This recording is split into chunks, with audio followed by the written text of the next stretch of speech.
എല്ലാ സഹോദരങ്ങൾക്കും കുഴിലും കൊട്ടാരം എന്ന എൻ്റെ എളിയ ചാനലിലേക്ക് സ്വാഗതം. നമ്മളിന്ന് പരിചയപ്പെടാൻ പോകുന്നത് തിരുവനന്തപുരം ക്ഷേത്രകല ഗുരുകുലത്തിലെ കുറച്ച് കൊച്ചു കൂട്ടുകാരെയും അതിൻ്റെ ഗുരുക്കന്മാരെയും ഒക്കെ ആയിട്ടാണ്. ഈ കഴിഞ്ഞ വർഷത്തെ വാണിദേവി സനാതന സംഘം ആൻഡ് ചാരിറ്റബിൾ ട്രസ്റ്റിൻ്റെ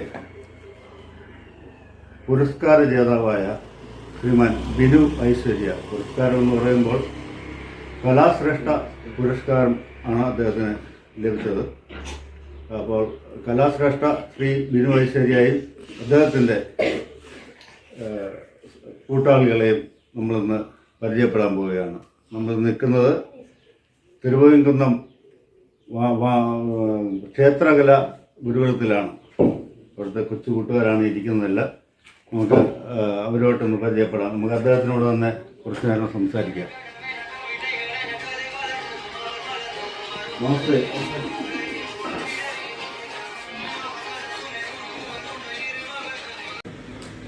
ഇദ്ദേഹമാണ് ഞാൻ നിങ്ങളെ പരിചയപ്പെടുത്തിയ ശ്രീമാൻ ബിനു ഐശ്വര്യ. ഈ കഴിഞ്ഞ വർഷത്തെ അവാർഡ് ജേതാവായ, അതായത് കിഴക്കൻ ചിട്ടയുടെ മേളക്കുലപതി എന്ന് അദ്ദേഹത്തെ നമുക്ക് വിശേഷിപ്പിക്കാം. കാരണം കുറേയേറെ വർഷങ്ങൾ, പതിറ്റാണ്ടുകളായിട്ട് ശ്രീ കാരായണ ദേവി ക്ഷേത്രത്തിലെ അൻപലി അരിപ്പറ മഹോത്സവത്തിന്, അത് പ്രാചീന കാലം മുതൽക്ക് തന്നെ ചരിത്രപ്രസിദ്ധമായ ഈ അൻപലി അരിപ്പറ മഹോത്സവത്തിൻ്റെ കിഴക്കൻ ചിട്ടയുടെ മേളക്കുലപതി എന്ന് തന്നെ അദ്ദേഹത്തെ വിശേഷിപ്പിക്കാം. കലാശ്രേഷ്ഠ ശ്രീ ബിനു ഐശ്വര്യ. അപ്പോൾ താങ്കളുമായിട്ട് ഇങ്ങനെ ഒരു സംവാദം ചെയ്യാൻ അവസരം കിട്ടിയതിൽ വളരെയധികം സന്തോഷമുണ്ട്. ഇത്രയും കൊച്ചുകുട്ടികളെയും, ഇതിന് മുമ്പൊരു ബാച്ച് ഉണ്ടായിരുന്നു, ഞാൻ വരാൻ അല്പം വൈകിപ്പോയതുകൊണ്ട് അവരുടെ ക്ലാസ് കഴിഞ്ഞ് അവർ പോയി. അത് ഇനിയൊരു അവസരത്തിൽ നമുക്കത് സംപ്രേഷണം ചെയ്യാം. ഈ കുട്ടികളെ ഇവരെ എങ്ങനെയാണ് ഇദ്ദേഹം ആ കലാരംഗത്തെ അവരുടെ ആ ചിട്ടയിലേക്ക് കൊണ്ടുവരുന്നത് എന്നൊക്കെയുള്ള കാര്യങ്ങൾ അദ്ദേഹത്തിൻ്റെ കൂട്ടാളികളെയൊക്കെ ആയിട്ട് നമുക്ക്, ഇതൊക്കെ അദ്ദേഹത്തിൻ്റെ ശിഷ്യന്മാരാണ്, അവരോടും ചോദിച്ച് മനസ്സിലാക്കാം. ഈ കുഞ്ഞുങ്ങളെ എങ്ങനെ താങ്കൾ ഇങ്ങനെ ഇത്രയും സൈലൻ്റായിട്ട് അവരിരുന്നത് ചെയ്യാനുള്ളൊരു? അത് ഇവിടെ ഈ കലാപീഠത്തിൽ വന്നു കഴിയുമ്പം പോയായിട്ടൊരു അച്ചടക്കം ഉണ്ടല്ലോ. പുറത്ത് ഉള്ള പോലെ അല്ല, ഇവിടെ കലയെ അഭ്യസിക്കാനായിട്ട് കഴിവും അല്ലെങ്കിൽ ആഗ്രഹമുള്ള കുട്ടികളാണ് വരാറുള്ളത്. അതിനോട് താല്പര്യമുള്ളവർ, അതിൻ്റെ രക്ഷിതാക്കളും അങ്ങനെ തന്നെയാണ്. അതിനോട് ആ കുട്ടികളെ പഠിപ്പിക്കണമെന്നുള്ള താല്പര്യം കൊണ്ടാണ് ഇവിടെ ഈ ക്ഷേത്രകല ഗുരുകുലത്തിൽ കൊണ്ടുവിടുന്നത്. ഇവിടെ വന്നു കഴിയുമ്പോൾ ഇവിടുത്തെ ഒരു അന്തരീക്ഷം അങ്ങനെയാണ്. ഇവിടെ ഒരു അടുക്കും ചിട്ടയോട് കൂടി പോകുന്ന ഒരു ഗുരുകുലമാണ്. അതിനോട് യോജിച്ച് വരുമ്പോൾ അവരുടെ മനസ്സങ്ങ് മാറും. പിന്നെ പഠനം തന്നെ കൂടാതെ തന്നെ ഇവിടെ കളിയും ചിരിയും എല്ലാവരുമായിട്ടും കളിച്ചും ചിരിച്ചുമൊക്കെ പോകുന്ന ബന്ധത്തിലാണ്. മെയിനായിട്ട് നമ്മൾ ഒന്ന് കുട്ടികൾക്ക് ഈ കല പറഞ്ഞു കൊടുക്കുക, അവരെ അഭ്യസിപ്പിക്കുക എന്നുള്ളതാണ്. പിന്നെ ഇവിടെ ഇപ്പം പഞ്ചാരിമേളമാണ് ഇപ്പം പഠിപ്പിക്കുന്നത്. പിന്നെ ഈ കിഴക്കൻ ചിട്ട എന്ന് പറയുമ്പോൾ കാരായണ ദേവിയുടെ 3 ചിട്ടകളാണ്. ഒന്ന് മധ്യ തിരുവിതാംകൂർ, ഒന്ന് രാമപുരം ചിട്ട, ഒന്ന് ചിട്ടോളങ്ങര ചിട്ട, ഒന്ന് കാരായണ ചിട്ട.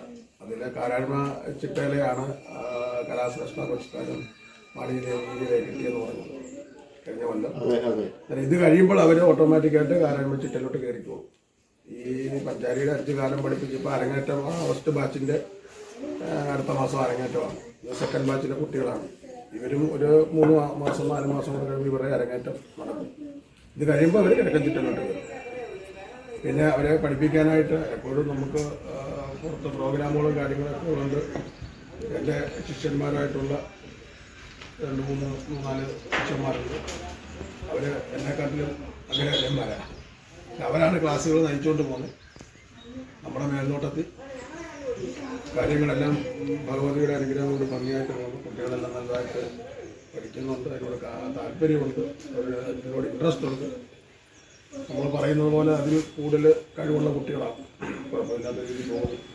താങ്കളുടെ വേറൊരു പ്രത്യേകത എന്ന് പറയുമ്പോൾ താങ്കൾ ഈ പ്രോഗ്രാം എന്ന് പറയുമ്പോൾ ക്ഷേത്ര പ്രോഗ്രാമുകൾക്ക് പോകുമ്പോൾ ഈ കുട്ടികളെ കൂടെ ഉൾപ്പെടുത്തി അവരെ കൂടെ നിർത്തി ആ ചിട്ടയ്ക്ക് കൊണ്ടുവന്ന് അവരെ മേളത്തിന് താല്പര്യരാക്കുന്ന ഒരു രീതി. കുട്ടികളെ നമ്മൾ തൽക്കാലം ഇപ്പോൾ കൊണ്ടുപോകുന്നില്ല. അരങ്ങേറ്റം കഴിഞ്ഞിട്ട് അതിനകത്ത് പുറത്ത് പോയി നമ്മളോട് വരണം, നല്ല പരിപാടികൾ ചെയ്യണമെന്ന് താല്പര്യമുള്ള കുട്ടികളെ നമ്മൾ കൊണ്ടുപോകുന്നുണ്ട്. ഇപ്പോഴും കുറേ ശിഷ്യന്മാരുണ്ട്, കുട്ടികളുടെ കൂട്ടത്തിലുണ്ട്, പ്രോഗ്രാമിന് കൊണ്ടുപോകുന്നുണ്ട്. പക്ഷേ ഇപ്പോൾ പഠിക്കുന്ന ബാച്ചിലെ കുട്ടികളെ കൊണ്ടുപോകുന്നുണ്ട്. ചെറിയ കുട്ടികൾ അത് ഇവർ കുറച്ചുകൂടെ ആയിട്ട് താല്പര്യമുള്ളവരെ ഇത് കല അറിഞ്ഞിരിക്കണം, അത് ഇതേന്ന് പറഞ്ഞൊരു ഫീൽഡിലോട്ട് ഇറങ്ങാൻ വേണ്ടിയില്ല അവരുടെ ഒരു ആഗ്രഹം നമ്മൾ പ്രാബല്യത്തിലാക്കുന്നു എന്നുള്ളതേ ഉള്ളൂ.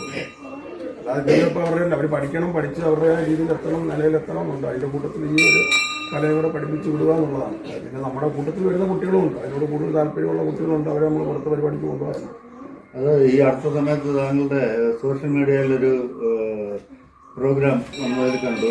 താങ്കൾ കൊച്ചു ശിഷ്യന്മാരെ, അരങ്ങേറ്റം കഴിഞ്ഞ ആൾക്കാരെ കൂടെ നിർത്തിയിട്ട് ഓരോ താളങ്ങളും കാണിച്ചൊരു പ്രോഗ്രാമിന് അവരുടെ ആ സഭാകമ്പം മാറ്റി അവരെ നല്ല രീതിയിൽ ആ പ്രോഗ്രാമിന് കൂടെ നിർത്തി ഒക്കെ ചെയ്യുന്ന അതൊരു വലിയ മനസ്സാണ്. ഒരുമാതിരിപ്പെട്ടവരാരും ചെയ്യാത്ത കാര്യങ്ങളാണ് അതൊക്കെ.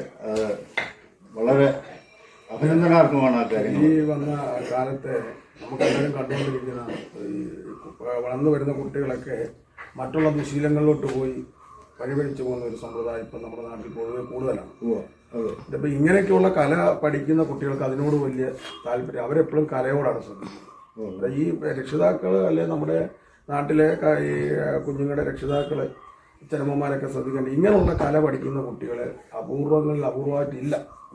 അവർക്ക് മറ്റുള്ള ഒരു ദുശീലങ്ങളോ ദുർചിന്തകളോ ഒന്നുമില്ല. അവരുടെ എന്ന് പറഞ്ഞാൽ അവർക്ക് ഈ കല ഇത് പഠിക്കണം. പിന്നെ അവരുടെ മെയിനായിട്ടുള്ള പഠനം, സ്കൂൾ പഠനം, അതിൽ നിന്നുള്ള മുകളിലോട്ടുള്ള കയറ്റമാണ് അവരുദ്ദേശിക്കുന്നത്. പക്ഷേ മറ്റുള്ള കുട്ടികൾക്ക് ഇതൊന്നുമില്ലാതെ എന്നാൽ കല അഭ്യസിക്കുന്ന അറിയാവുന്ന കുട്ടികളുമുണ്ട്. അവർ പോലും ഇത് ഇങ്ങനെയുള്ള ക്ലാസ്സുകളിലോ അല്ല ഈ പരിപാടിയിലോ പ്രോഗ്രാമിലൊന്നും പങ്കെടുക്കാതെ കണ്ട് മറ്റുള്ള ഏർപ്പാടിലേക്ക് പോകുമ്പോഴാണ് കുട്ടികൾ ഇപ്പം എല്ലായിടത്തും നമ്മൾ കണ്ടുവരുന്നതല്ലേ, ഏറ്റവും കൂടുതൽ ചെറുപ്പക്കാർ കുഞ്ഞുങ്ങളാണ് ഏറ്റവും കൂടുതൽ സ്വഭാവത്തിലോട്ട് വഴിപഴിച്ചു പോകുന്നത്. ഇങ്ങനെയൊക്കെയുള്ള കുറേ കലകളിലോട്ട് ഇറങ്ങുമ്പം അവർക്ക് അതിനോടുള്ള താല്പര്യങ്ങളൊക്കെ ഞാൻ ഏറ്റവും കൂടുതൽ എൻ്റെ ആശാന്മാരും അത് തന്നെ പറഞ്ഞു തന്നിട്ടുണ്ട്.